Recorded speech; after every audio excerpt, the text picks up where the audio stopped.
श्रीमद् भागवत महापुराण द्वितीय स्कंध 5वां अध्याय। इस अध्याय के अंतर्गत आज आप सुनेंगे सृष्टि वर्णन।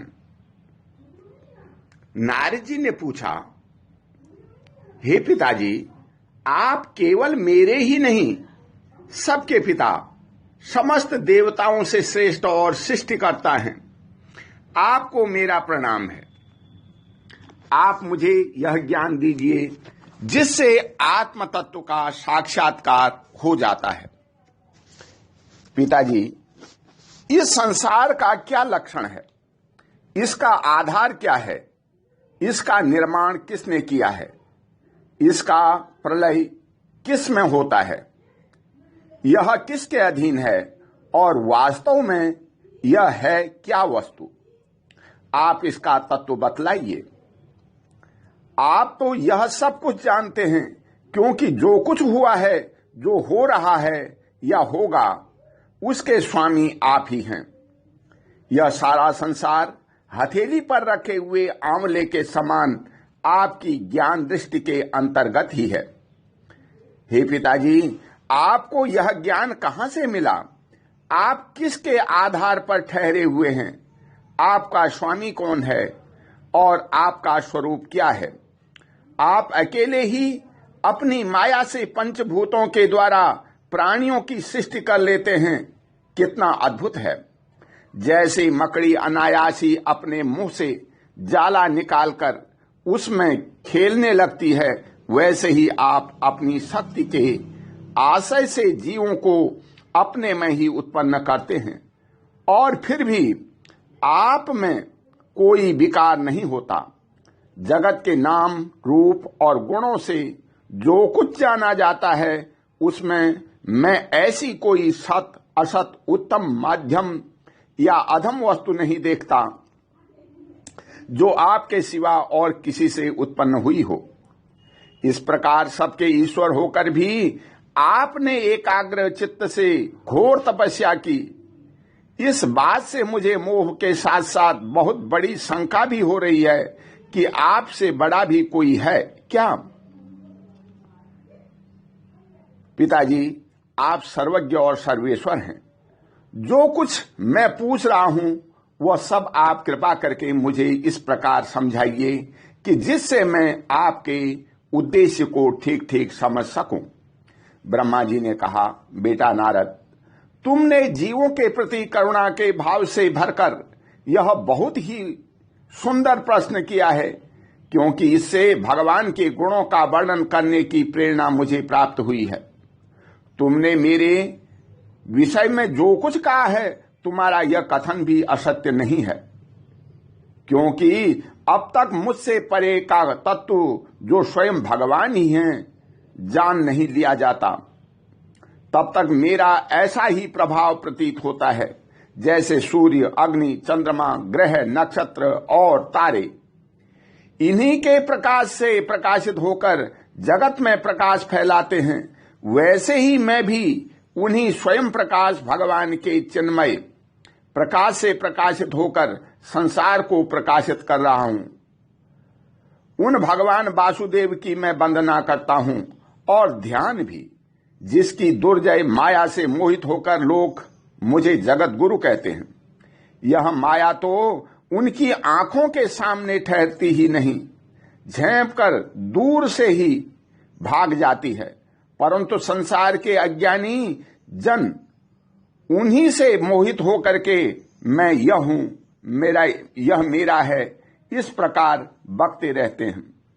भगवत स्वरूप हे नारद जी, द्रव्य, कर्म, काल, स्वभाव और जीव वास्तव में भगवान से भिन्न दूसरी कोई भी वस्तु नहीं है।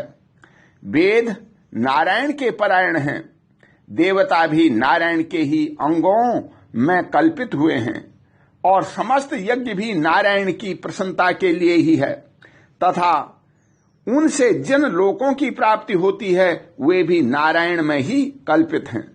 सब प्रकार के योग भी नारायण की प्राप्ति के लिए ही हैं।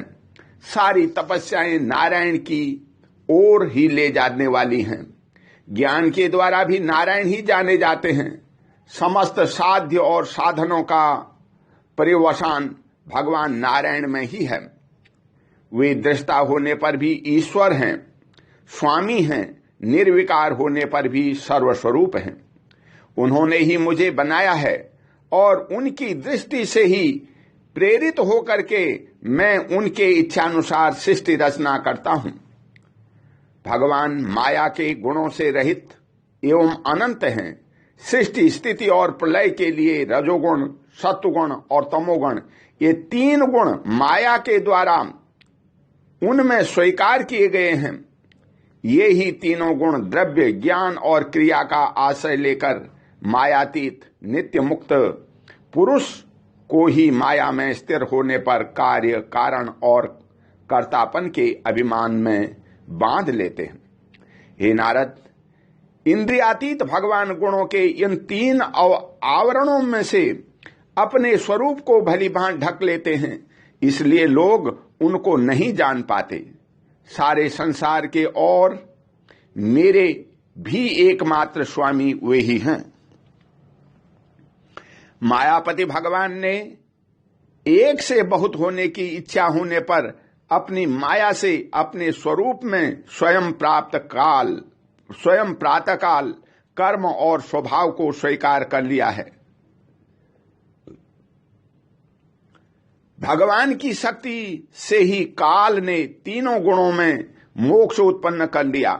स्वभाव ने उन्हें रूपांतरित कर दिया और कर्म ने महत्व को जन्म दिया। रजोगुण और सत्वगुण की वृद्धि होने पर महतत्व को विकार हुआ। महतत्व जो विकार हुआ, उससे ज्ञान, क्रिया और द्रव्य रूप तपा प्रधान विकार हुआ। वह अहंकार कहलाया और विकार को प्राप्त होकर तीन प्रकार का हो गया। उसके भेद हैं वैकारिक, तेजस और तामस। हे नारद, वे क्रमशः ज्ञान शक्ति, क्रिया शक्ति और द्रव्य शक्ति प्रधान हैं। जब पंच महाभूतों के कारण रूप तामस अहंकार में विकार हुआ, तब उनसे आकाश की उत्पत्ति हुई। आकाश की तन्मात्रा और गुण शब्द हैं। इन शब्द के द्वारा ही दृष्टा और दृश्य का बोध होता है। अब आकाश में विकार हुआ, तब उससे वायु की उत्पत्ति हुई। उसका गुण स्पर्श है। अपने कारण का गुण न आ जाने से वह शब्द वाला भी है। इंद्रियों में स्फूर्ति, शरीर में जीवन शक्ति, ओज और बल इसी के रूप हैं। काल, कर्म और स्वभाव से वायु में भी विकार हुआ। इससे तेज की उत्पत्ति हुई। इसका प्रधान गुण रूप है। साथ ही इसके कारण आकाश और वायु के गुण शब्द स्वयं स्पर्श भी इसमें है। तेज के विकार से जल की उत्पत्ति हुई। इसका गुण है रस। कारण तत्वों के गुण शब्द, स्पर्श, रूप भी इसमें हैं। जल के विकार से पृथ्वी की उत्पत्ति हुई। इसका गुण है गंध। कारण के गुण कार्य में आते हैं। इस न्याय से शब्द, स्पर्श, रूप और रस, ये चारों गुण भी इसमें विद्यमान हैं। वैकारिक अहंकार से मन की और इंद्रियों के 10 अधिष्ठात्री देवताओं की भी उत्पत्ति हुई। उनके नाम हैं दिशा, वायु, सूर्य, वरुण, अश्विनी कुमार, अग्नि, इंद्र, विष्णु, मित्र और प्रजापति। तेजस अहंकार के विकार से श्रोत्र, त्वचा, नेत्र, जिह्वा और प्राण, ये 5 इंद्रियां और वाक, हस्त, पाद, गुदा और जननेन्द्रिय, ये 5 कर्मेंद्रियां उत्पन्न हुई। साथ ही ज्ञान शक्ति रूप, बुद्धि और क्रिया शक्ति रूप प्राण भी तेजस अहंकार से ही उत्पन्न हुए। हे श्रेष्ठ ब्रह्मवित्, जिस समय ये पंचभूत, इंद्रिय, मन और सत्व आदि तीनों गुण परस्पर संगठित नहीं थे, तब अपने रहने के लिए भोगों के साधन रूप शरीर की रचना नहीं कर सके थे। जब भगवान ने इन्हें अपनी शक्ति से प्रेरित किया, तब वे तत्व परस्पर एक दूसरे के साथ मिल गए और उन्होंने आपस में कार्य कारण भाव स्वीकार करके वृष्टि, समष्टि रूप पिंड और ब्रह्मांड दोनों की रचना की। वह ब्रह्मांड रूप अंडा 1 सहस्त्र वर्ष तक निर्जीव रूप से जल में पड़ा रहा। फिर काल, कर्म और स्वभाव को स्वीकार करने वाले भगवान ने उसे जीवित कर दिया। इस अंडे को फोड़कर उसमें से वही विराट पुरुष निकला, जिसकी जिह्वा, चरण, भुजाएं, नेत्र, मुख और सिर सहस्त्रों की संख्या में हैं। विद्वान पुरुष उपासना के लिए उसी के अंगों में समस्त लोक और उसमें रहने वाली वस्तुओं की कल्पना करते हैं। उसकी कमर से नोक नीचे के अंगों में 7 पाताल की और उसके पेड़ में से ऊपर के अंगों में 7 स्वर्ग की कल्पना की जाती है। ब्राह्मण इस विराट पुरुष का मुख है, भुजाएं क्षत्रिय है, जंघों से वैश्य और पैरों से शूद्र उत्पन्न हुए हैं। पैरों से लेकर के कटिपर्यंत 7 पाताल तथा भूलोक की कल्पना की गई। नाभि में शत्रुलोक की, हृदय में स्वलोक की और परमात्मा के वक्षस्थल में महलोक की कल्पना की गई। इसके गले में जनलोक, दोनों स्तनों में तपोलोक और मस्तक में ब्रह्मा का नित्य निवास स्थान सत्यलोक है। उस विराट पुरुष की कमर में अतल, जांघों में वितल, घुटनों में पवित्र सुतल लोक और जंघाओं में तलातल की कल्पना की गई है।